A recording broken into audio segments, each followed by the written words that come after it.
Uy, 100. Ilan seconds? 4.87. Ha? 4.87. 4.87? Eh no? Wow! Parang talaga tinitirador. Sobrang ito. Ulitin natin ulit. Baka sabihin chamba eh. Ayan. Ito, Jason. Teka. Okay, 0 ah. Okay, ready? Ready, go. Ready. 1, 2, 3, go!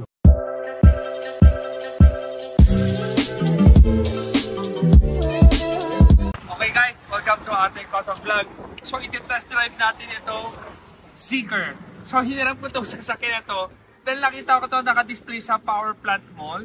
So, tinawagan ko si Boss Willie at saka si Wayne para hiramin ko ito at ma-experience ko. Syempre, iba talaga yung ma-experience mo yung drive mo kaysa nakikita mo lang sa mall. So guys, to know about this car, sakyan natin at panoorin natin ano ang meron at ano ba ang comment ko na sakyan ito. So, first, ito yung susi niya. Ito yung susi niya. Tatap mo lang siya. Actually, nakabukas na eh. Papakita ko na pag nakasarado. Pag nakasarado kasi, bababa yung side mirror na yan. At saka aakyat tong handle na to. Pero since ito nakita mo ito niya, sa pag tinap siya na ganyan, kaya bubukas na siya, bubukas side mirror, and then papasok na ganyan. So, bago pumasok, mamaya ikutin natin yung labas niya, pero sakyan muna natin. Hanap lang tayo ng pwesto na maganda-ganda para makita natin yung experience natin. Okay, pagpasok, ito yung hawak ko na susi. Ang sabi sa akin, ilalagay mo lang siya dito. Pag lagay mo na siya dito, tatapakin sa part siya. So, tatapakan ko lang yung... una muna. First thing first, aircon. Power. So, mode number 3. So, guys, ang galing, itong aircon niya, ang galing. Oh. So, itong harapan niya. Kung gusto ko iangat yung lamig, aangat ko lang rin siya. Yan, oh. Aangat ko or ibababa ko. So, ito rin, oh. Kakaliwa or kakanan ko. At yung may uso ko, up or down. Yan, oh. Nalalaro mo. So, harap ko kay Van. Ito naman, kabila, haharap ko sa akin. Yan. So, yan. Nakaharap na sa akin. Tapos, dalawa ang ano niya, dalawa ang temperature niya sa left at saka temperature niya sa right. Like ito, 20.5. So, papalamigin ko siya. Gagawin ko siyang 17. Siguro sa akin, gawin ko 17 para lumamig. Kahapon nung pinahiram sa akin to, medyo na sa 90+% pa. Yung ano niya, yung karga niya. Kaso, sa sobrang tuwa ko, kagabi hinataw-hataw ko to. Nagulat talaga ako. Pero, hindi ko na sabihin sa ako hinataw. Baka miya, ma-technical na naman ako. Alam mo, pag floor mo nito, segundo lang, 0 to 100, napakabilis. Hindi ko pa nauorasan. Pero yung hinataw ko to sa isang lugar na lang, alam mo yung 0 to 150, ang bilis talagang mapapaganyan ka. Oh. So, okay guys. So ngayon, di ba, ang tigas naman ni Bella niya dahil naka-park siya. So, pag tapak mo ng brake, bababa mo siya, bigla mo, lalambot na. Yan, oh. Lumambot na. So, okay, seatbelt muna tayo bago tayo tumakbo. Mamaya na yung feature niya. So, it's all about driving muna. So, yan, dapat naka-seatbelt ka. Jason, seatbelt ka. Kasi pag di naka-seatbelt, makikita. So, 5 pasahero to. So, sa 5 pasahero, yan, pag naka-seatbelt, makikita mo, ito puti na, o yan, ay nawala siya. Tapos, pag tatakbo na tayo, dito sa portion na to, tiyan mo, magkakaroon siya ng speed. Yan na, teka. Ito yung guard ko. Okay. Mabilis lang. Kung gusto mo makita yung habang tumatakbo ka, camera 360, ito. Pag pindot mo, yan, o. Nakikita mo yung, yan, katabi mo yung blue na sasakyan. Tapos, parang bird's eye view siya eh. Tapos, ito yung nasa front view, nasa harapan ko. Yan siya. Tapos, dito, habang tumatakbo ka, nakikita mo rin yung mga, may motor. Tapos, may motor din siya dito. So, parang, ito, yan, yan yung motor. Katabi ko yung motor. Ayan. Ayun siya. Ayan. So, na-identify niya yung mga katabi mo. Tapos, SAR niya nandito. Yan. Tapos, panoramic. Itong bubong niya. Ngayon ko pa rin siya na drive. Pero so far, yung aircon niya kayang-kaya. Tapos naka-velvet yung poste niya. Ito may lagay ng eyeglass. Tapos, hello kuya. At saka maganda dito, I think wala tong color coding. Dahil, ano siya, electric. I think this car is about 2+ million. Hindi ko pa nakukuha yung full detail kung magkano. Pero hindi ko man alam yung how much. Talagang gusto ko lang ma-experience kasi nung nakita ko nga siya sa mall, ang ganda-ganda. Alam mo, first impression ko sa harapan niya, parang may sports car ako naalala. Hindi ko na babanggitin yung pangalan. Pero siya pumasok sa sa utak ko. Cup holders, bubukas to. Tapos ito, nasa sarado ng ganyan. So, kita-kita. Nakakatawa siya tingnan. Kung gusto mo tingnan, front wide angle na to. Front wide. Okay, sabay. Para siyang kidlat eh. Isang tapak mo lang yan, oh. Yan, oh. 100 na kaagad yun, oh. 100 na kaagad yun. Yung manibela niya parang rectangular. Para siya mga momo steering wheel. Tapos ito yung paglalabas ka. Dito tayo sa street na to.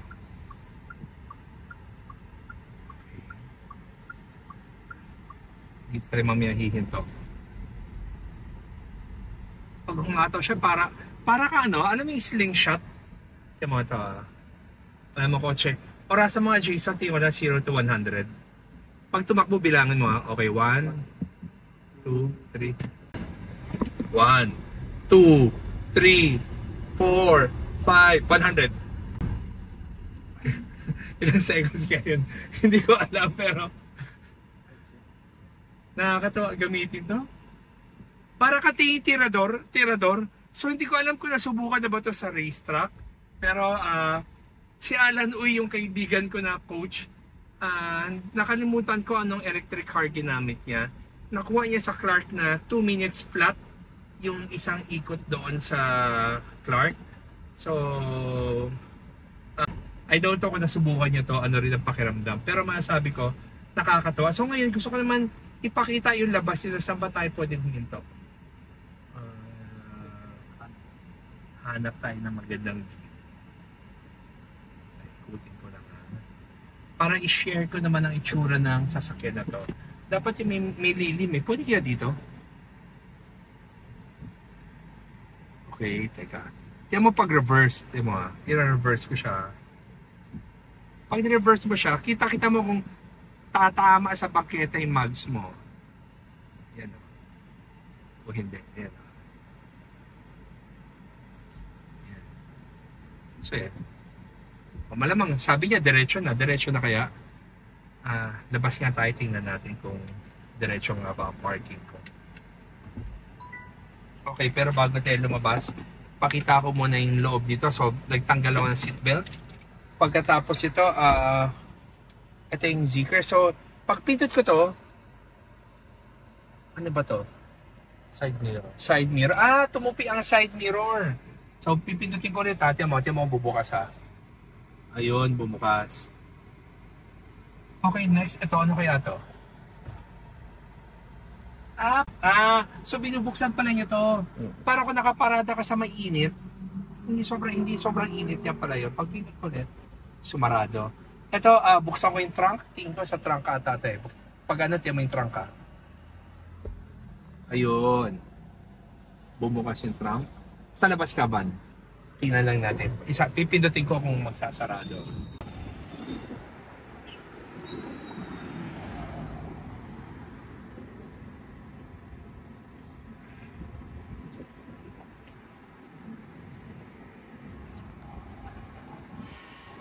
Okay guys. Sabihin ko na yung impression ko. Alam mo nung dinrive ko to kahapon, kagabi, hindi ko sabihin ko saan sa ako sinubukan. Yung acceleration niya, sobra akong bilib. Pero tingnan ko na exterior, unang-una yung pink color green niya, yung pagka-army green niya, ang ganda-ganda. Yung pagka-green niya, napaka-social ng green niya. Itong headlight na to, may naalala nga lang ang sports car na napakaganda rin. Pero, yan yung pumasok sa utak ko. Tapos yung bumper niya. Yan o, ang ganda tingnan, no? Tapos, kung titignan mo yung line ng kotse niya sa side, pantin natin. Yung kulay nyo, at saka yung black and pagka-green niya, ang ganda tingnan. Nag-match. Tapos yung height niya kasi, hindi ko masabing height ng kotse o height ng SUV, para ka nasa gitna. So, size 20 siya. I think ang goma niya na Eco Contact 6. So, meron na mas magandang Continental ngayon na 7. Pero itong nakakabit niya, not bad na yung 6 niya. Ang Continental tires kasi, naka-silica compound yan. So, maraming qualities ang technical specs ng tire na yan. Kaya, happy ako itong Zeekr, ang ginamit nila ay Continental. Tapos, ang size na nilagay dito ay 245, 45, 20 ang size. Tapos, yung likod niya napaka-sexy niya. Gusto ko yung overall look ng likod niya. Ang ganda. So, alam mo, yung daughter ko, gusto ko bilhan na ng sasakyan. Nung kagabi nakita niya to, gandang-ganda siya. Pero sabi ko, kailan mo na mag-ipon ng daddy mo bago makabili ng ganyan. So, natuwa siya sa itsura nito. Pero sabi ko, mag-practice muna siya more para mabilhan ko siya ng mas magandang kotse dahil hindi ko alam kung kayang-kaya na ba niyang i-drive o hindi. Marunong naman siya mag-drive, pero syempre, for me to buy this, parang, siguro para sa akin to, hindi muna para sa kanya. So ito yung external look niya, but bigyan mo rin ng magandang angulo bago natin ulit sakyan. Tapos, sige.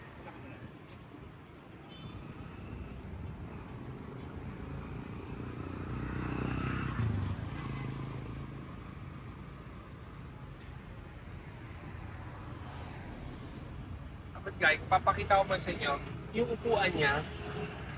Okay. Well, itong upuan niya, normal naman tong switch na to. Pero ang ganda nung parang sobrang sporty yung look nung headrest niya. Tapos yan yung armrest niya. Napakita ko kanina na nabubukas yun. Sa likod naman tayo. Ito na, dito na ako upo. Kasi dito ako ito yung sitting position ko. So yung sitting position ko na kahit kasing laki ko, okay pa rin ang legroom. Tapos pag binaba ko to, so may cup holder ako, lagayin ng baso. Tapos, ito ang ganda. Panoramic. Hindi ko alam paano nila nagagawa yung pag mainit, hindi pumapasok yung init. May pindutan doon kanina to adjust kung ano yung mga pwede mong gawin dito eh. Pero, hindi pa ako gano'ng kagaling dahil kakakuha ko lang ito kagabi. So, today ko na siya dia-drive. Meron siyang sabitan ng mga plastiko or bag para sa babae. Oh. Itong sabitan na to. Ito yung bukasan niya ng pinto. So, isang pindot. Yan. And then, sarado. Sa harapan, meron siyang pindutan dito para kung gusto mong buksan eh. So, next. Nga lang, ito, hindi mo maabot yung gamit mo sa likod. Talaga pupunta ka sa likod para maano mo yung gamit mo. Tapos ito, one touch close, one touch open. Actually, very karamihan ng tao, I don't know ano yung price niya, pero for me, sa mga electric car na drive ko, isa to sa pinaka-impressive. So may mga ibang brand like Batik. Well, yung ibang brand na try ko, magaganda rin. Pero ito is something na parang feeling mo class na class ka. Well, ito muna pag-usapan natin si Zeekr kasi siya yung dia-drive ko ngayon. So, ito yung likod. So, bubuksan ko lang ulit. So, itong space niya.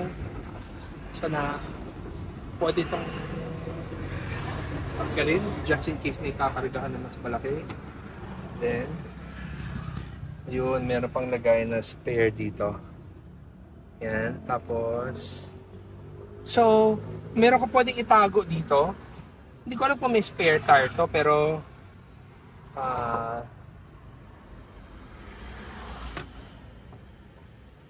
hanggang dito na lang muna ako. Okay, dito naman tayo sa harapan. Okay, unahin natin. Ito yung home. Ito yung pagpiping kotse. About ilaw niya, lightning, doors and window.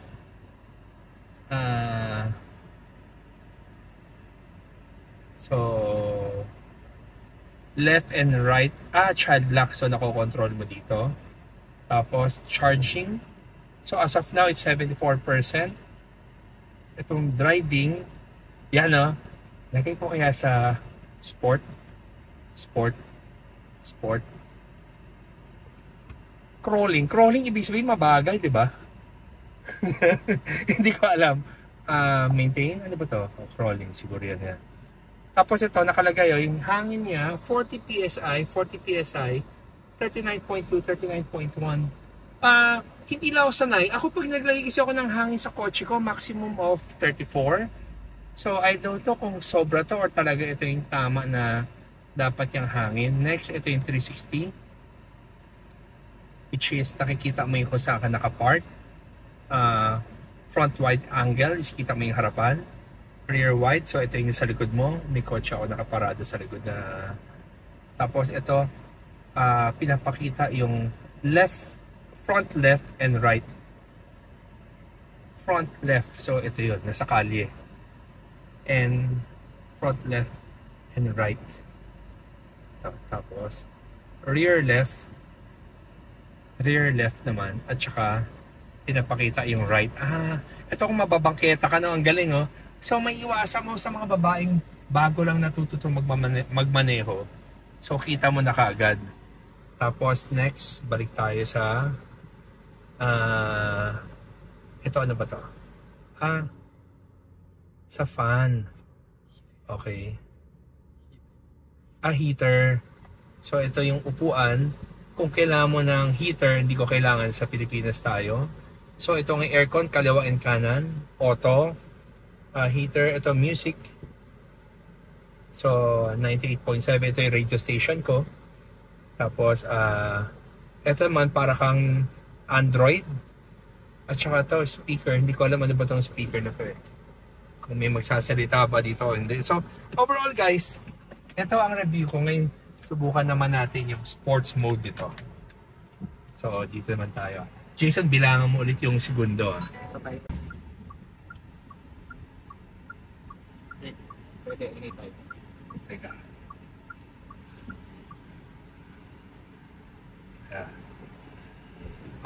Ready? 1, 2, 3, go! Uy, 100. Ilan seconds? 4.87. Ha? 4.87. 4.87? Eh no? Wow! Parang talaga tinitirador. Sobrang ito. Ulitin natin ulit. Baka sabihin chamba eh. Kaya, ito Jason. Teka. Okay, 0 Okay, ready? Ready, go. 1, 2, 3, go! 1, 2, 3, 4, 100. Ilan? 4.86. 4.6. So lumalabas guys, mga 4 point plus seconds na 0 to 100 niya. Not bad. Pag naka-ano kaya, naka-standard, ilang seconds kaya. Eh kung preno kaya, subukan ko yung preno. Alam mo? Huwag kayo natatawa. Ba't kayo nakakapit? Mga kasama ko puro nakakapit eh. Titingnan ko lang dede. Kung preno ko yan, takbo ko ay 50 lang muna. 50 sabay. Ang bilis. Stop agad. Eh kung mas mabilis. Sa 50 walang problema eh. Ano? Wow! Alam mo, hindi siya nag-wiggle Yung sudden brake, 70 plus yung takbo ko, 0 to 70 plus. Pagka preno ko, hindi siya nag-wiggle. Medyo stable siya. Ang galing Kung may handbrake lang ito, na-handbrake turn ko na ito eh. Wait, buti na lang walang handbrake turn to. Teka. Mga kasama ko, tawag ko sa kanila mga boy kapit eh.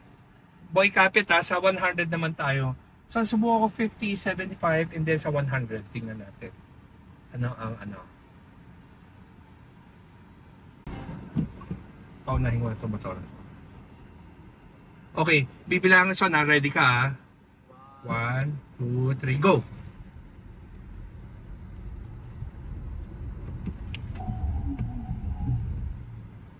Suabe.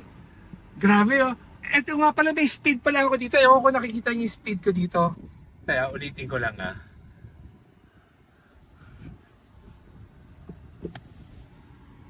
Teka.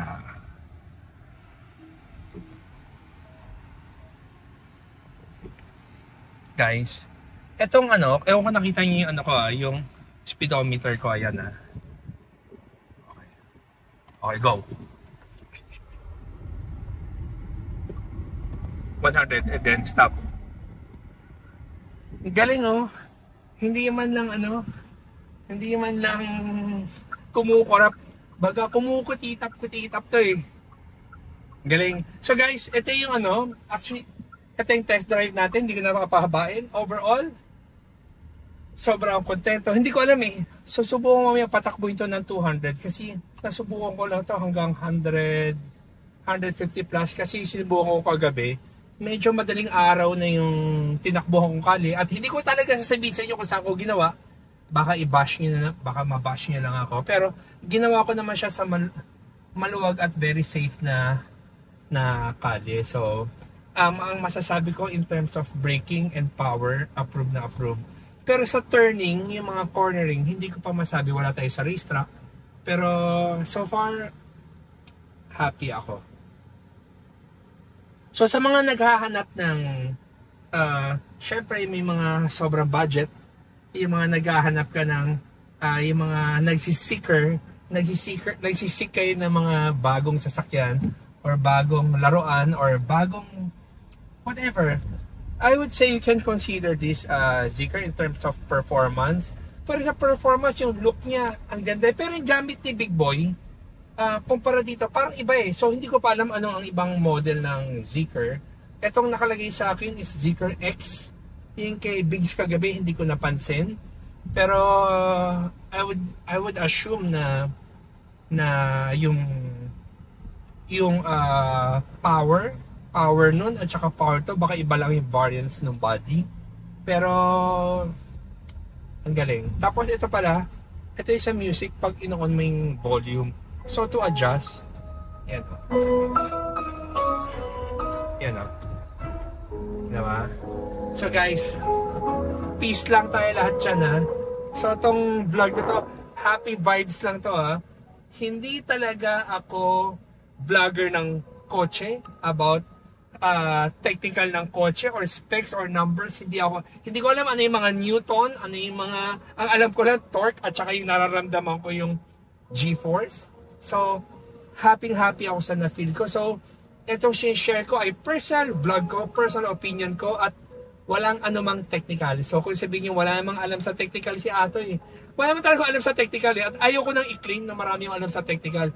Basta ang gusto ko lang, paano ko na-feel tong sasakyan to at paano ko siya dia-drive, happy ako doon sa performance niya. So, again, Boss Willie T10, Wayne T10, gusto ko tayong pasalamatan na napahira mo sa akin to. At saka, malamang sa kasal mo, panay Zeekr ang sasakyan doon. So, guys, again, every day is a blessing, like ko sinasabi sa inyo. Like ko sinasabi, John 10:27 isa sa mga favorite ko talaga, na parang kilala tayo ng Diyos. At alam niya sino ang Kanya. At bibigyan niya tayo ng buhay na walang hanggan, na at hindi siya maaagaw sa atin.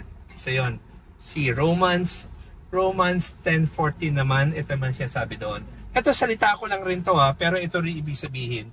Baga, paano malaman ng tao si Jesus Christ? Paano natin ma-share ang Jesus Christ kung hindi natin kinikwento sa iba? At paano tatawagin ng tao si Yesu Cristo kung hindi nila kilala si Yesu Cristo? So, sa mga kaibigan natin dyan na viewers natin, kung tayo ay naniniwala kay Yesu Cristo at hindi nyo alam ang dapat nyo gawin, well, ito ang dapat nyo gawin, ikwenta nyo sa mga kaibigan nyo at mahal nyo sa buhay kung gaano tayo kamahal ni Jesus Christ at ano ang mga nagawa niya sa buhay natin. Walang perfect sa buhay natin. Lahat tayo nakakaramdam ng negatibo, frustration, depression, whatever. Pero guys, kapit lang. Hawakan niyo ng pangako ni Christ at ikaw ay hindi mababahala. So guys, thank you for watching and always remember, Jesus loves you and God bless. Guys, ating headrest available na sa market. Kung ikaw ay may super grand deal 2019 up to the present, ito ang headrest mo. Itong headrest na to, hindi ka man lang makatulog sa biyahe ng komportable, whereas itong Atay Customs X Unitex Foam na headrest, ang ulo mo ay gumalaw na kaliwa kanan, angat baba, magiging komportable ang tulog mo dahil ito ay natitilt, ikaw maghahanap ng pinakatamang comfort ng ulo mo. Ang isang piraso ito ay 5,500 pesos at available na sa market.